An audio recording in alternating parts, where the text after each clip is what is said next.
que 8 a cada 10 vezes que uma potência passa a outra economicamente, existe conflito violento entre elas. E muita gente defende que está acontecendo agora, que a China está passando os Estados Unidos economicamente. Você acha que vai ter impeachment do doutor Alexandre de Moraes? Eu não vou falar. Eu acredito que a guerra na Ucrânia não vai durar um ano, bicho. Na hora que Trump chegar ao poder, ele vai chamar os caras na China e vai dizer, olha, véio, vamos acabar com isso aqui. Bota uma linha aqui, né? Tem homem. Não, veja, cara.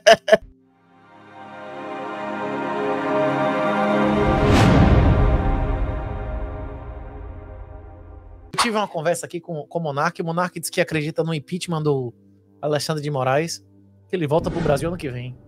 Você acha que vai ter impeachment do doutor Alexandre de Moraes? Eu não vou falar sobre não, cara, mas não, pô, isso não é, inclusive dizer se acha que vai ter impeachment não é uma coisa sensível. Pode até ter, porque... E que essa galera toda vai voltar de boa pro Brasil. Que Alan dos Santos, que Monark, essa galera vai voltar no que vem. Eu acho que em 26 eles voltam, quando a eleição for ganha, eles vão voltar.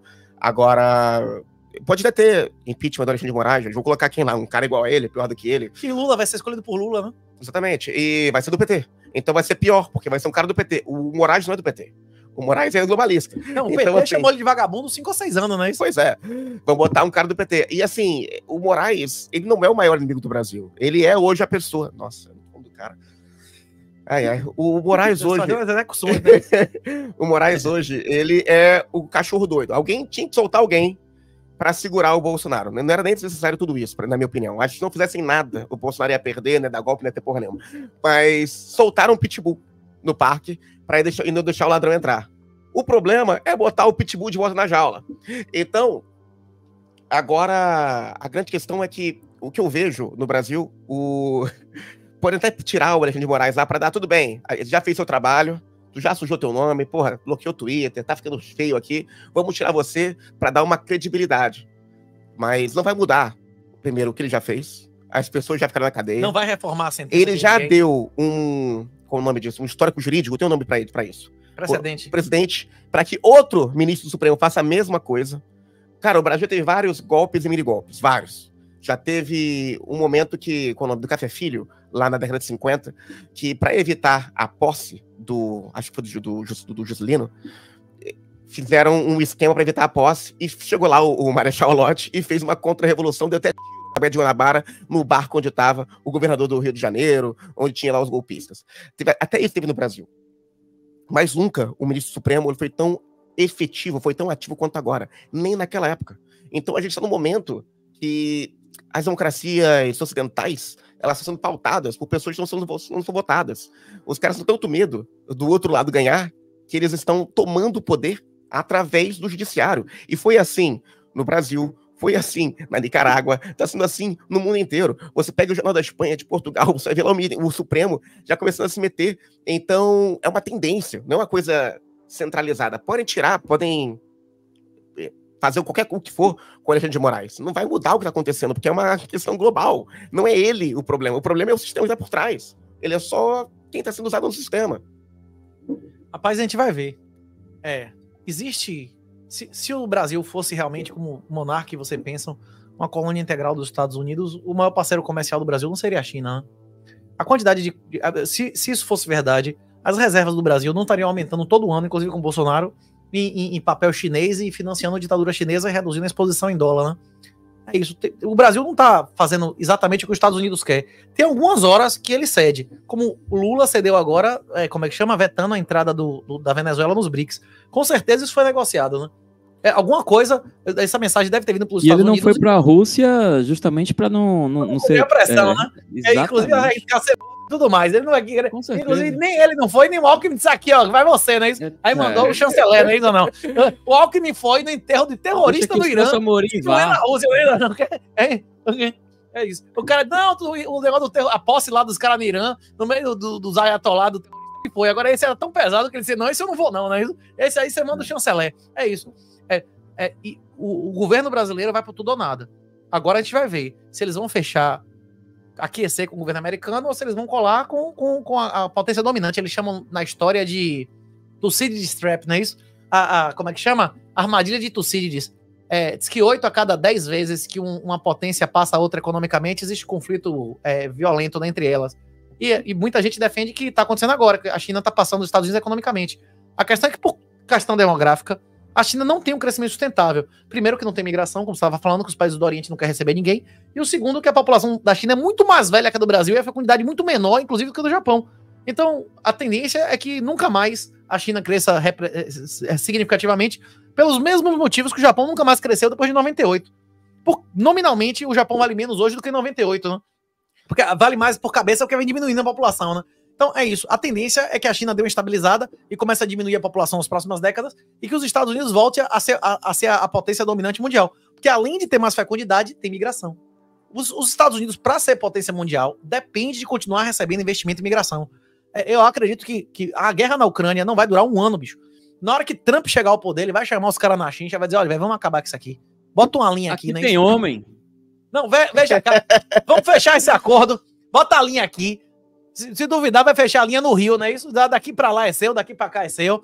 Inclusive, seria até o mais justo demograficamente. Como? Seria até o mais justo demograficamente. Pois é, olha, daqui o Rio é defensável, não é isso? Daqui pra cá é seu, daqui pra lá é seu. A Ucrânia, depois desse Rio agora, vai entrar na OTAN, vai entrar na União Europeia, não é isso? Você vai aceitar e o que sobrar é seu. Uma coisa que eles podiam fazer, que foi o que aconteceu quando teve a divisão do Paquistão com a Índia, de várias situações, é dar um prazo de alguns anos pro cara poder escolher o lado. Isso é uma coisa razoável, não é isso? Porque tem muitos russos que moram na parte ucraniana e tem muitos caras que preferem ser ucranianos que estão na parte ocupada da Rússia, não é isso? Como tinha um monte de muçulmano na Índia, ainda tem uma caralhada, e tinha muito indiano que morava no Paquistão e no Bangladesh na época que se separou, não é isso? Vamos por partes, né? Vamos só falar do Brasil. Hoje no Brasil tem 3 forças que disputam o poder do Brasil. A primeira delas é o pró-americanismo Trump, né? Então, o grupo do Bolsonaro, do Paulo Guedes, eles querem ser uma colônia subserviente dos Estados Unidos total. O segundo grupo, que é o grupo da Globo, o grupo globalista, que quer inserir o Brasil no globalismo. E o terceiro grupo é o Foro de São Paulo. Que é o modelo russo-chinês, né? Que é o modelo chinês, né? Que tem um pé na China. Então, esses 3 grupos hoje disputam o Brasil. O Lula faz parte do grupo do Foro de São Paulo, mas ele se aliou com os globalistas. Só que os globalistas perderam a eleição aqui. Então agora ele vai ter talvez um pouco mais de espaço para ser Foro de São Paulo pro governo. Exatamente. De São Paulo. Ele vai ter que escolher um dos lados, né? Ou ele vai ceder completamente para a China, ou ele vai ter que começar a negociar com o Trump, exatamente. Talvez aconteça isso que você prevê e o Monark prevê, por exemplo, de arquivar o inquérito das fake news e liberar geral o Twitter e tudo mais, já seria um sinal de que eles estão aquecendo e negociando abertamente com os Estados Unidos. Se os caras começarem a continuarem com o negócio de proibir a atividade de Starlink e censurando o X e tudo mais, aí vai ficar claro que no Brasil provavelmente não vai ter Facebook daqui a 5 anos, só vai ter, Alipay e WeChat, né?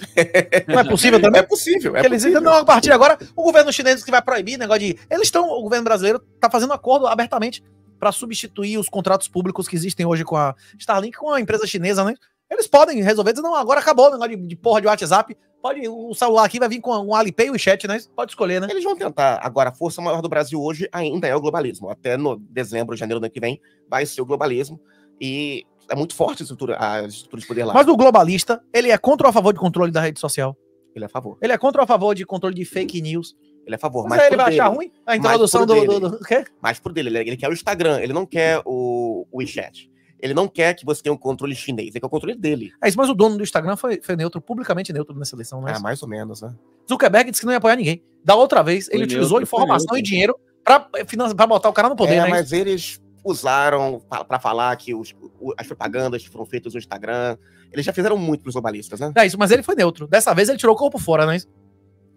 Bem, veremos os próximos passos, mas que hoje o Instagram, a Apple são ferramentas globalistas total. A revolução colorida que tentaram fazer na China agora durante a pandemia foi através do iPhone. Quanto maior a vitória republicana nesse país, e não é só de número de votos para presidente, não.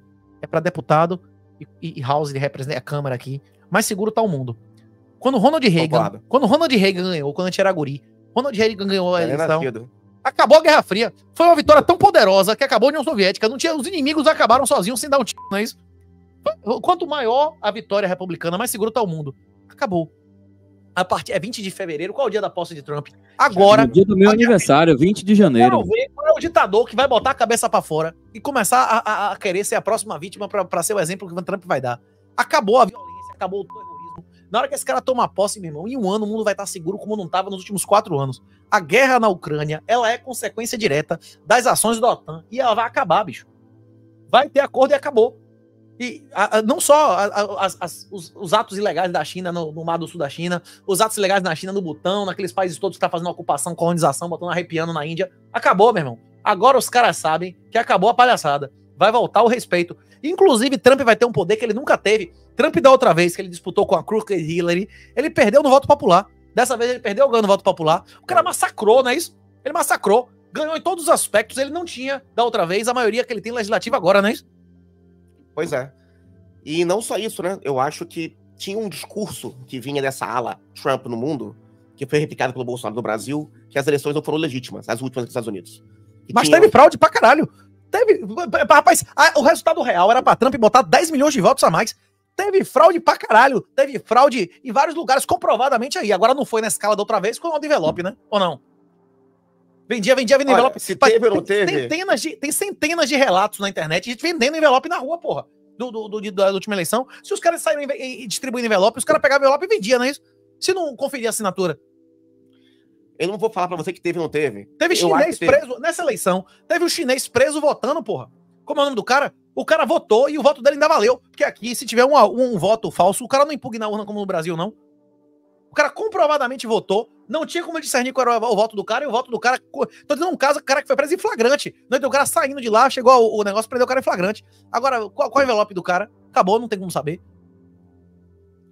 Mas fraude a nível de mudar a eleição é o que alega o grupo do Trump. Eu não tô dizendo que teve ou não teve. Estou dizendo que eles alegam isso. O Bolsonaro alegou isso também, quando perdeu a eleição. Agora, até quando ele ganhou, falou que teve fraude. A grande questão é, a vitória do Trump, eles meio que tira essa força para uma próxima eleição. Se na próxima eleição o candidato do Trump perder a eleição, para você falar que a eleição foi roubada, fica mais difícil quando você ganhou a última e você fala que foi legítimo, né?